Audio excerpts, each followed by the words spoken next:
2 Israeli diplomats have been killed in a shooting in Washington, D.C. The diplomats were attending a reception for young diplomats hosted by the American Jewish Committee at the Capitol Jewish Museum. One man has been arrested, is said to have chanted "Free, Free Palestine" when taken into custody. Terry, we'll go to you first to bring us the latest on this shooting, which of course must have shocked Washington.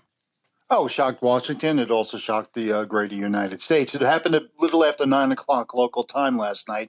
And the couple who have been identified as an American and an Israeli, the American woman, Sarah Lynn Milgram, the Israeli diplomat or young diplomat, Yaron Lashinsky, were in a group of 4 when they were leaving this event at the museum. They were approached by the man. Now, right now, we don't know if anything was said. The suspect, 30-year-old Elias Rodriguez, was from Chicago. After the shooting, he actually walked into the museum looking disheveled. People at first thought that he needed aid and were bringing him water before they realized that he was the suspect. And it was inside the museum is when he shouted, "Free, Free Palestine." Now, was he still carrying his weapon at that point, do we know?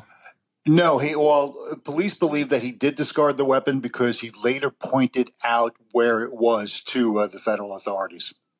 Okay, so he knew he was going to be apprehended. In fact, perhaps was looking to be apprehended. You know, that term "death by cop" might have been an option. It could have been, or it could have been that he just was focused on what he was going to do to make his statement by shooting this couple, and then basically, surrendered or turned himself in. Now, we heard a little of what Ambassador Leiter had to say about the couple themselves. What sort of other reaction have you been hearing from both the Oval Office and on Capitol Hill in general? Well, President Trump has issued a statement on his social media saying that he will do everything he can to fight anti-Semitism. As you heard the Israeli ambassador say that he has spoken to President Trump himself.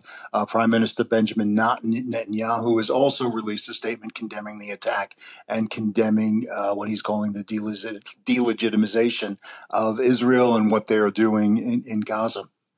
It's interesting, even listening to the ambassador there saying, that people should not be pursuing political gains by murder. And the irony of that, given what's going on in Gaza, will not be missed by many people in this country, certainly. No, absolutely not. And again, I mean, it's a sad event for obviously this young couple and what happened there. But again, this is a fraught political situation. Obviously, that's a very tragic event and absolutely uncalled for. There's no justification for it. But you say that this shooting will now probably overshadow a statement from Netanyahu, which is very, very significant.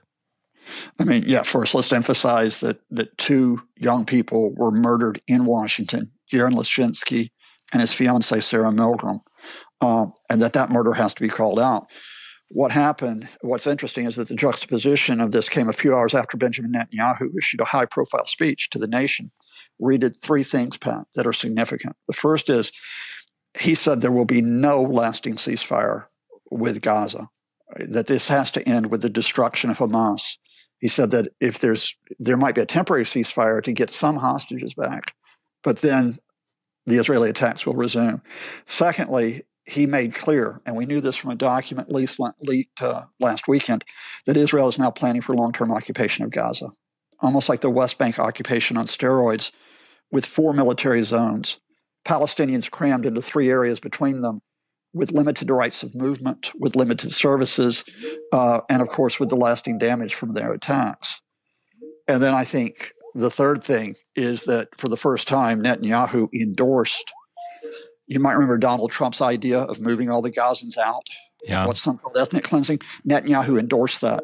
He said Trump's beautiful plan, and those are his words, not mine, would be a precondition for any discussions over the resolution of Israel's attacks on Gaza. So he feels confident that the United States will back him all the way on this front, that there will be no lasting ceasefire, which is very depressing in spite of all the world opinion pressurizing Israel to concede in some way.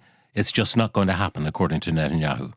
No, the Trump administration had already given the Netanyahu government a blank check regarding Gaza. And that is back at the start of March, when we did not move from a phase 1 to a phase 2 ceasefire, when Israel decided to resume the military assaults and to cut all humanitarian aid into the Strip.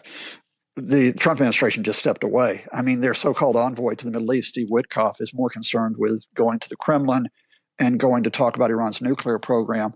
So, in effect, although Israel's under pressure elsewhere, they're not happy with Trump over the talks with Iran, for example.